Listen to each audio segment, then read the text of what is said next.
bien. Bon, ne vous faites pas de soucis. Il y a toujours mon bébé dans mon ventre. Ça, c'est la bonne nouvelle. Je suis du coup allée à l'hôpital. Qu'est-ce qu'il y a, mon cœur? Ah, parce qu'on t'a enlevé ce que t'avais dans les mains. Regarde le petit oiseau. Du coup, je suis allée à l'hôpital parce que, en fait, déjà, je vous avais parlé de la douleur cardiaque, entre guillemets, que j'ai eue. Du coup, j'ai une sage-femme d'ici de Ajaccio qui m'a conseillé d'aller consulter quand même rapidement, sait-on jamais, pour des potentiels risques de prééclampsie parce qu'en fait, c'était un symptôme que je ne connaissais pas d'ailleurs. Je savais qu'on pouvait gonfler, rétention d'eau, tension hyper haute, mais je ne savais pas qu'on pouvait avoir une barre ici. Et donc, évidemment, en arrivant, ils m'ont fait un électrocardiogramme qui s'avère positif. Très bien, pas de souci. Ah, elle a vu l'oiseau. Regardez. Oh non, il est parti. Oh non, l'oiseau, il est parti.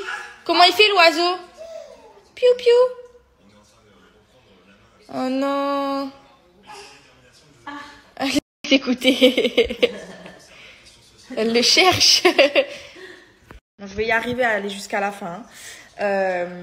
Donc, évidemment, en arrivant, ils m'ont fait un monitoring qui s'est...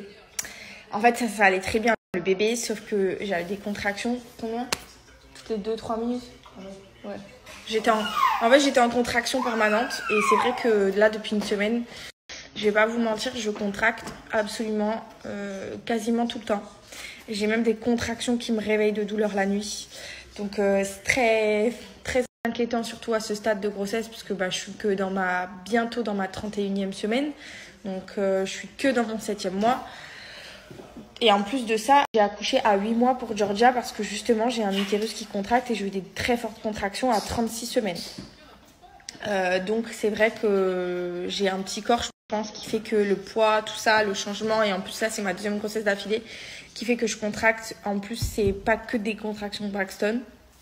En fait, je suis toujours en activité pour cette grossesse, parce qu'évidemment, avec un premier bébé en bas âge, ça, c'est normal. Et moi, personnellement, je suis pas quelqu'un qui aime bien rester à rien faire, donc ça me dérange pas du tout. Sauf que là, c'est vrai que c'est surtout de la porter, en fait, tout le temps. Elle fait quand même 10 kilos. Avec le poids de ma grossesse et tout, je pense qu'il faut vraiment que je ralentisse, surtout de la porter. Peut-être faire un peu moins de marche parce que c'est vrai que je marche beaucoup. Et puis voilà, franchement, après je vais pas m'arrêter, hein. On m'a pas demandé de m'allaiter, donc je risque pas de rester allongée toute la journée. Je ne pourrais pas faire ça dans tous les cas, je ne suis pas capable, à part si on me l'oblige pour la santé. Mais voilà, petit œuf est toujours là.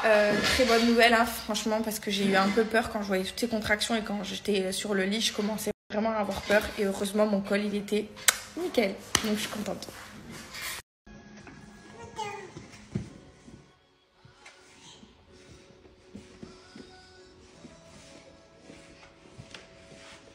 Ça y est, ma fille, tu l'as vu l'oiseau?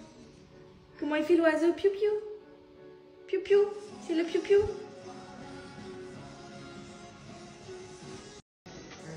Il est trop contente. Doucement, mon cœur.